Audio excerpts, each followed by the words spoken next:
Okay, I haven't done a video in my room in a while. I haven't done a video on my phone in a while. So this is a first for both in a while. Josh Morrissey's having a hearing. We don't know the exact time for said hearing. And I don't know if it's in person or over the phone. The hit on Oshie last night wasn't pretty. And I hope Oshie's okay. I didn't think there would be a suspension based on the feeling at the time, but there may very well be.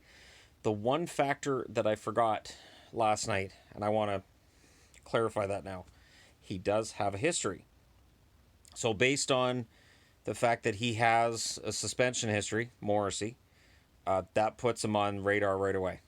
So, if that hit's delivered by Trouba, if that hit's delivered by Sherratt, I don't know that we're going to have a hearing necessarily, but because Morrissey is a guy who's on their radar already, there will be a hearing. I don't have a problem with that. I genuinely don't. And, when people look back at the Matheson hit, which is this being compared to, I wasn't one of the ones who cried for blood after the Matheson hit. I don't know what people think they're talking about here, but I wasn't out there crying for blood then either. I said, yeah, it might be a game or two. That was it. And that one, it wasn't for the hit. It was for the fact that he slammed him to the ice. So in this one too with Oshie, I think it's not necessarily just the one motion for Morrissey. I think it's the end result. There is an injury. Oshie has a concussion history. If he has another one, this would be his fifth.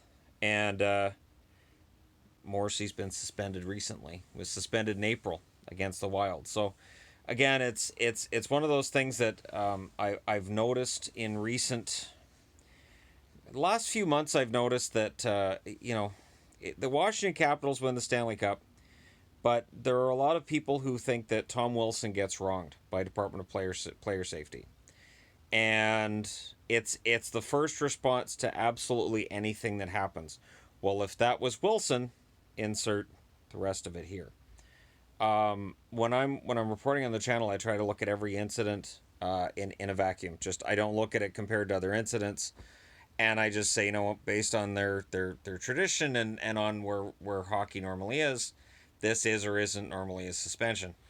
I would think that Morrissey might get a game. He might get two, and that would be about it. Todd Reardon last night said that he saw the similarities between this and the hit on Pettersson, and so he expected it to be looked at. There was no talk about the Tanev hit after last night's game. I know Caps fans are talking about it. I know they're not happy, but there's no word of any kind of discipline for that hit. So I understand the upset.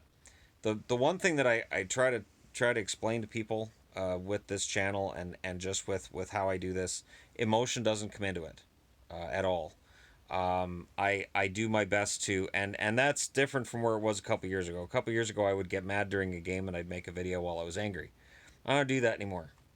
I do my best to stay as level headed as I can, and if I'm upset, I'm upset, but I don't turn the camera on until I've calmed down and I can look at it in a more objective light. And I do my best to do that with every single video, every single incident. If Morrissey's suspended, that's fine. If he's not, I trust Department of Player Safety, and I know there's a lot of people that don't. A lot of people don't like George Peros being in charge of it. I know there's a lot of people who think that it's wildly inconsistent. I haven't really seen that. When you look at, and coming back to the Wilson thing, Wilson's repeat offender status was part of the problem. Even the arbitrator. The arbitrator brought the suspension down, but it was still 14 games. That's a sizable suspension. So, I think again every hit has to be looked at on its own merits, and that's what I try to do. And in this case, yeah, I can understand why there might be a game or two out of this. I don't think it'll be more, but the one factor that could make this more than just a 1 or 2 game suspension is the fact that he's a repeat offender. So that could make it a longer suspension, and it could mean that Morrissey doesn't have any leash at all going forward. I'd be interested to know your thoughts, though, as always, in the comment section below. Don't forget to hit like and subscribe if you're browsing your way through. You just happened upon this video. Thank you guys so much for watching. I'll talk to you again soon.